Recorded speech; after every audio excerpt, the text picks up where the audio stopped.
ফেব্রুয়ারির নির্বাচনে বিএনপির বিজয় ঠেকাতে কিছু রাজনৈতিক দল নতুন শর্ত দিয়ে পরিস্থিতি ঘোলাটে করার চেষ্টা করছে বলে মন্তব্য করেছেন বিএনপির ভারপ্রাপ্ত চেয়ারম্যান তারেক রহমান। হিন্দু সম্প্রদায়ের সাথে শুভেচ্ছা বিনিময় অনুষ্ঠানে তিনি অভিযোগ করেন, কিছু দল ও গোষ্ঠী বিএনপির বিজয় ঠেকানোর জন্য নানা অপকৌশলের আশ্রয় নিচ্ছে। গণতন্ত্রের স্বার্থে নির্বাচনের পথ রুদ্ধ না করার আহ্বান জানান তারেক রহমান। কামরুজ্জামান রাজীবের রিপোর্ট। জন্মাষ্টমী উপলক্ষে হিন্দু সম্প্রদায়ের নেতৃবৃন্দের সাথে শুভেচ্ছা বিনিময় অনুষ্ঠানে অংশ নেন বিএনপি মহাসচিব মির্জা ফখরুল ইসলাম আলমগীর সহ সিনিয়র নেতারা।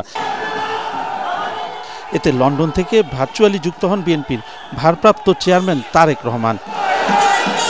এ সময় হিন্দু সম্প্রদায়ের নেতারা বলেন, কোনো সাম্প্রদায়িক বা নির্বাচন বিরোধী ষড়যন্ত্র সফল হতে দেয়া হবে না। এ সময় বিএনপি মহাসচিব মির্জা ফখরুল ইসলাম আলমগীর বলেন, নতুন করে উগ্রবাদ মাথাচাড়া দেওয়ার চেষ্টা করছে, তা সফল হতে দেয়া যাবে না। আমরা জানি বাংলাদেশের শুধু নয়, ভারতের উপমহাদেশে সব সময় আপনার এই সাম্প্রদায়িকতাকে একটা অস্ত্র বানানোর চেষ্টা করা হয় রাজনৈতিক কারণে।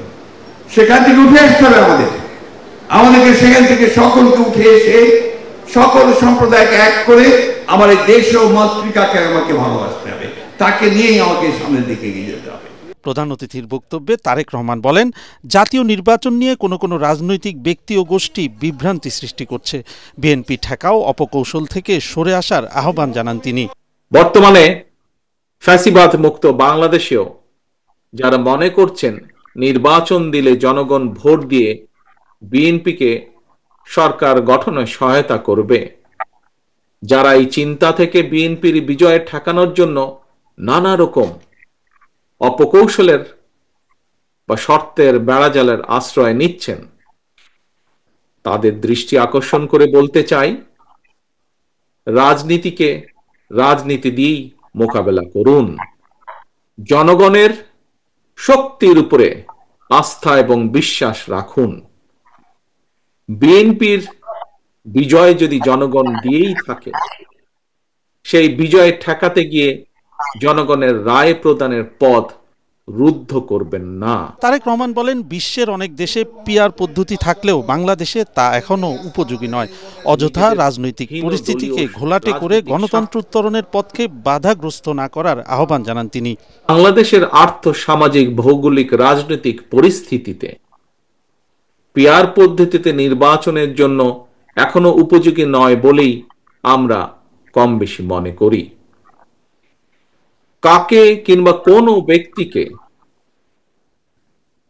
কিংবা কোন ব্যক্তিকে ভোট দিয়ে নিজেদের প্রতিনিধি হিসাবে নির্বাচিত করে সংসদে পাঠানো হচ্ছে, অবশ্যই জনগণের সেটি জানার অধিকার রয়েছে।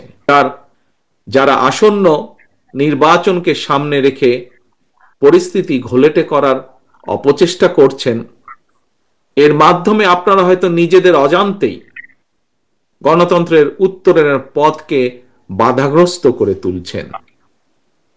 একই সাথে পতিত পরাজিত পলাতক স্বৈরাচার পুনর্বাসনের পথও হয়তোবা সুগম হচ্ছে। ধর্মকে যাতে কেউ দলীয় স্বার্থে ব্যবহার করতে না পারে, হিন্দু সম্প্রদায়কে সে বিষয়ে সচেতন থাকার আহ্বান জানান তারেক রহমান।